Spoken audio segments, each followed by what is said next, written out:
Galera, ó que legal os detalhes que nós temos que discutir agora. Energias potenciais. Primeiro, hein? Quando a gente fala em potencial, significa estar relacionado à posição. Potencial significa isso, algo que depende da posição. Dois tipos de energias potenciais. Uma delas é a energia potencial gravitacional. Isso aí. Potencial gravitacional. E a outra energia potencial que nós estudaremos hoje é a energia potencial elástica.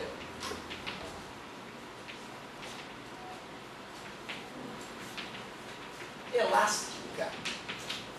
Comecemos pela dedução da fórmula de energia potencial gravitacional. Vocês concordam comigo que se eu tenho um objeto a uma certa altura, esse objeto tem uma certa massa, está numa região onde a aceleração da gravidade é g, ele está numa altura h do chão, vocês concordam que ele tem energia, esse objeto, parado lá naquela situação? Sim. Porque se ele já estiver andando vai ficar difícil falar sobre o assunto. Ele andando ele também tem. Mas o objeto naquela situação tem energia? Vamos ver? Tanto tinha energia que essa energia se transformou em energia sonora, em energia de deformação. Concorda comigo?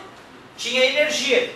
Para calcular a energia que o corpo tem nessa situação, nós podemos usar a ideia original de energia. Alguém lembra qual é a ideia original de energia? Que cerca todas as outras ideias de energia? Começa com tra, termina com balho. Muito bem! Trabalho! Toda a ideia de energia vem da ideia de trabalho. Tu imagina se um dia descobrem que a ideia de trabalho está errada. A física teria que ter totalmente reescrita. Porque toda a ideia de energia vem da ideia de que se eu faço uma força durante uma certa... eu gasto energia para realizar aquilo. Então olha só, eu vou na verdade calcular o trabalho da força-peso para esse cara sair da altura H e chegar ao chão. Trabalho da força-peso é força vezes distância vezes o cosseno do ângulo. Trabalho da força-peso, no lugar da força, eu posso chamar de P. A distância que ele andou foi a própria altura. E nessa situação que ele está caindo, a força-peso é para baixo e o deslocamento para baixo. O ângulo é zero. O cosseno de zero. Como é que se calcula peso? M vezes G. E o cosseno de zero é... Mas nós pararemos de chamar isso de trabalho da força-peso e passaremos a chamar de energia potencial, é o MGH. MG hoje, falso MG hoje. Sabe que é M aqui, né? Seria MG hoje, talvez, né? Agora, olha só. Energia potencial gravitacional é uma energia que depende de três coisas. Quais são essas coisas? A massa do objeto, a aceleração da gravidade, ou a força gravitacional na região, e a altura onde esse objeto se encontra. Agora, cuidado, meus amigos, vocês concordam que se eu tivesse erguido esse corpo, o peso atuaria para baixo, enquanto o deslocamento seria para cima? Que ângulo é esse? 180, em cosseno de 180, menos 1. Então, assim, quando a gente fala em energia potencial gravitacional, a gente está pensando só na queda.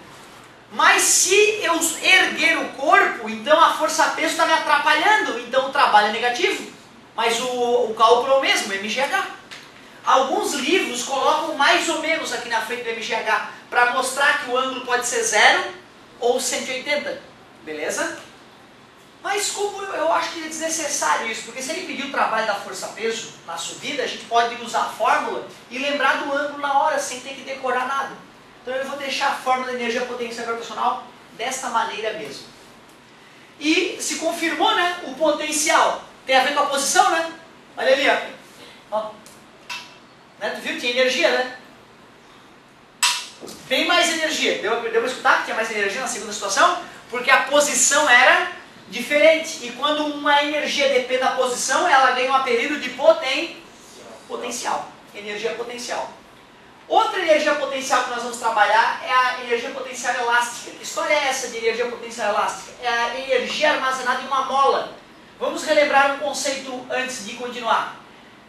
Se a mola está paradinha, em equilíbrio, ela tem um certo comprimento natural. Mas se eu pego esta mola e aplico uma força nela, essa força vai deformar a mola. O que nós sabemos em relação à força e à deformação que a mola sofreu?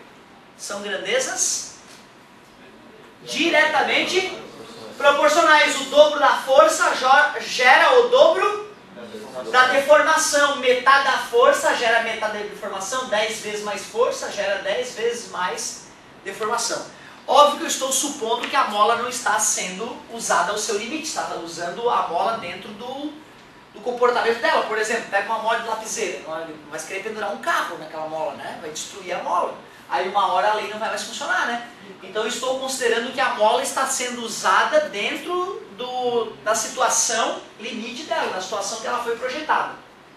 Já que existe uma relação entre força e deformação, o Hooke fez esse estudo e disse que a razão entre a força e a deformação da mola é chamada de constante elástica da mola. Isso é conhecido como lei de Hooke.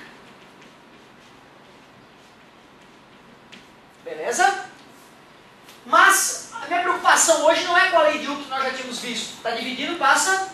É assim a maneira mais gostosa de trabalhar com a lei de Hooke. Ó. F igual a K vezes X. O F é a força que estão aplicando na mola. O X é a deformação da mola. E o que é o K mesmo? Bonito, constante elástica da mola.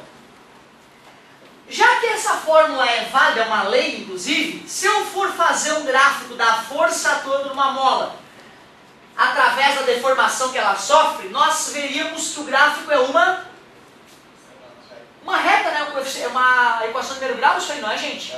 E já que o coeficiente linear é zero, não tem um mais b aqui, né? O gráfico passa pelo ponto 0, 0.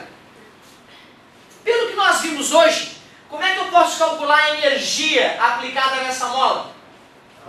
A área. É isso aí. Uma força, uma certa deformação. Se eu quiser calcular a energia, eu calculo a área. Energia igual.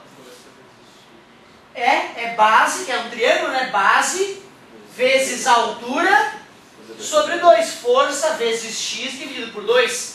Mas eu sei que aquela força pode ser obtida por K vezes X, não é isso? Substituindo no lugar de F K vezes X, X que multiplica K vezes X sobre 2 e X vezes X.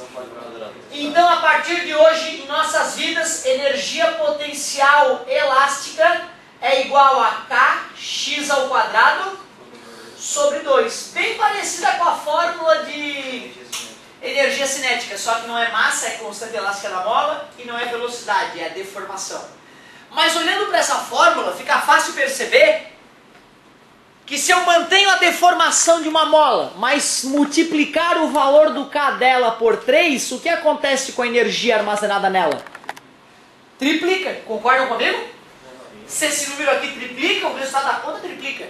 Se o K da mola cai pela metade, a energia cai pela metade, mantendo os outros detalhes constantes. Muito carinho agora. Dobrou a deformação, quadruplica a energia. Triplicou a deformação, nonuplica ou aumenta 9 vezes a energia. Deformação é 10 vezes menor. 100 vezes menos energia. Beleza? Parece bobagem, mas a UFSC adora cobrar esse tipo de raciocínio. É inacreditável. E a galera se perde direto. Por que os jovens se perdem? Porque eles se esquecem que tem que olhar o 2 ao quadrado, né? Eu posso dizer que a energia potencial elástica é diretamente proporcional ao constante elástico? Sim. Posso dizer que a energia potencial elástica é diretamente proporcional à deformação? Não. Não, ela é diretamente proporcional ao quadrado da deformação. Por isso que ao dobrar a deformação quadruplicava a energia. Então tu vê que legal, cara. Nós em poucos minutos aqui deduzimos 2 energias novas para nossas vidas. A energia da altura, que é a energia potencial gravitacional, e a energia armazenada nas molas, energia potencial elástica.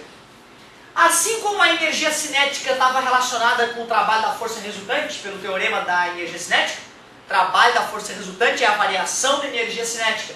deve ter um novo teorema que relacione as energias, o trabalho com as energias potenciais, né?